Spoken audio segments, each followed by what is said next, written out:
nabi maxamed sallallahu alayhi wasallam wuxuu yiri qofkii ku dhinta asaga oo sameynaya 6 arimood ama ku guda jira 6daas arimood qofkii ku dhinta Allah subhanahu wa ta'ala wuxuu u kafaala qaaday in uu jannadiisa gelinayo 6da arimood inta aan kula wadaagin waxaan ka codsanayaa haduu fiidiyowgan ku soo gaaro in aad sii gaarsiisid walaalo fara badan si aad ajar ugu heshid mar walba waxa noo ballan ah ama dardaarankeena ah in aan khayrka isugu hiilino iskuna dhiirigelino faafinana wanaaga iyo khayrka wixii aan khaldo nafteedii shaydaan bay ka ahaatay wixii aan saxana waxay ka ahaatay Allah subhanahu wa ta'ala ayaa ii fududeeyay السلام عليكم ورحمة الله وبركاته دمان وان سلامية walaalahayga muslimiinta ah meel walba aad ka joogtaan dunida daafaheeda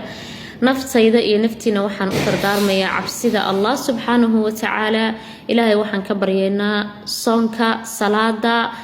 sadaqada amal kasta oo wanaagsan oo aan sameeyno Allah subhanahu wa ta'ala in uu naga aqbalo ilaahayna waxaan ka baryeynaa gafkeena iyo geerideena in uusan kulmin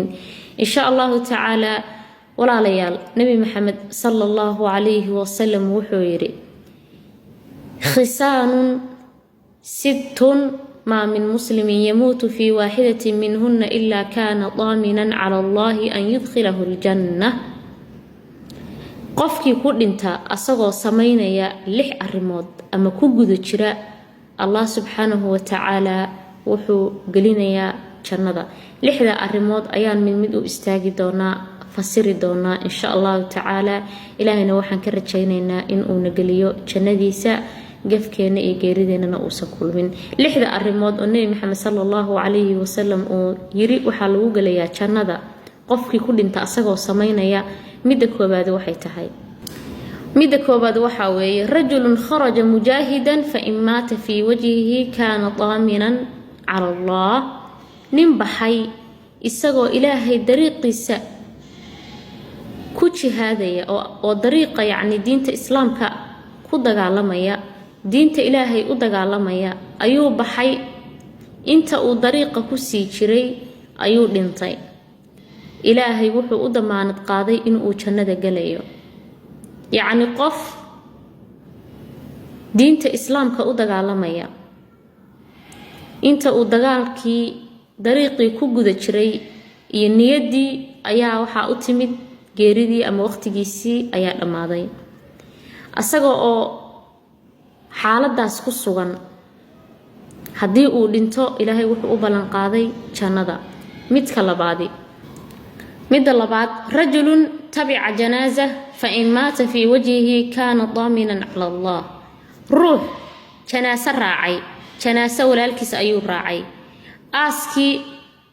aaskiisa ayuu ka qayb galay janaasadii wuu raacay asaga oo janaasadii la jira ayuu sidaa ku dhintay ilaahay wuxuu damaanad qaaday inuu jannada geynayo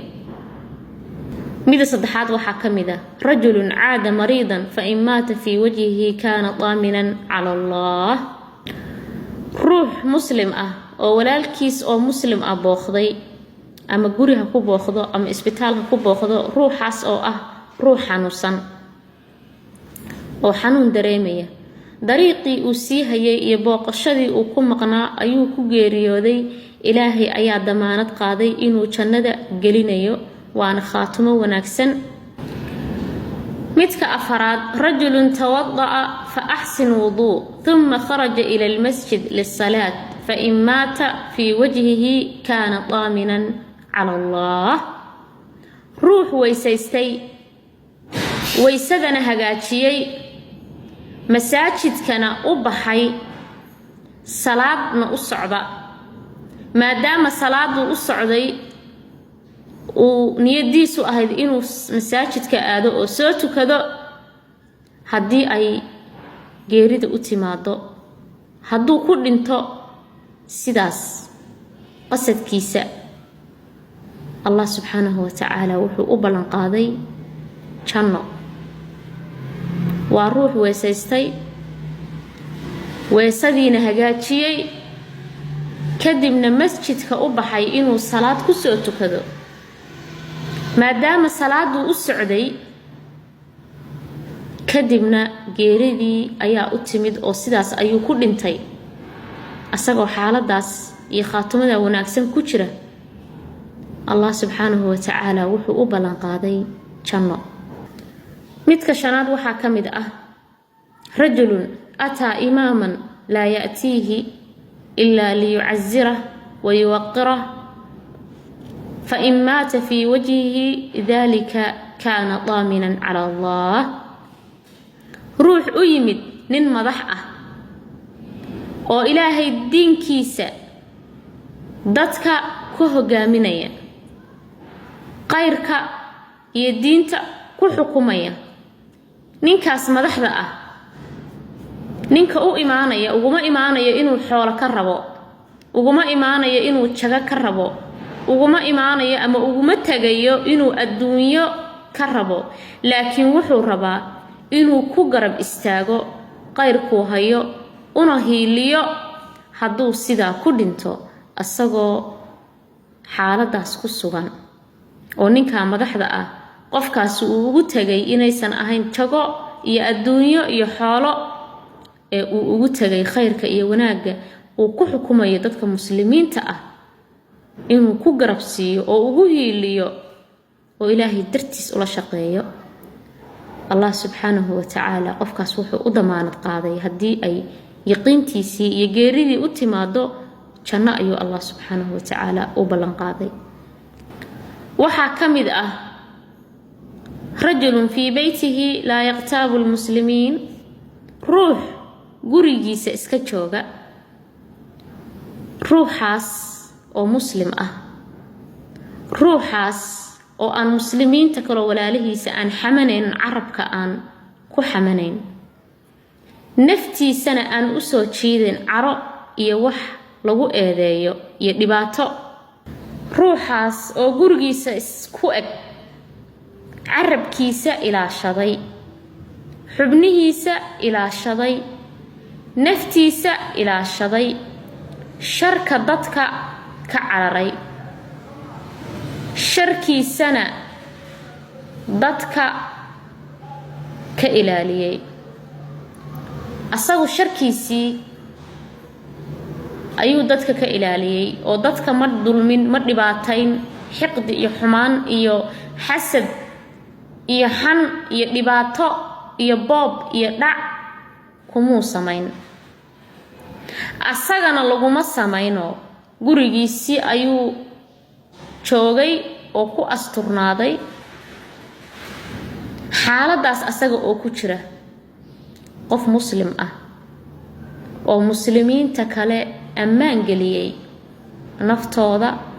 maalkooda dhiigooda carabkiisa ka ilaashaday shartiisa ka ilaashaday asaguna ayaga shartooda uga xarooday gurigiisa asagoo naftiisa wax yeelaynayn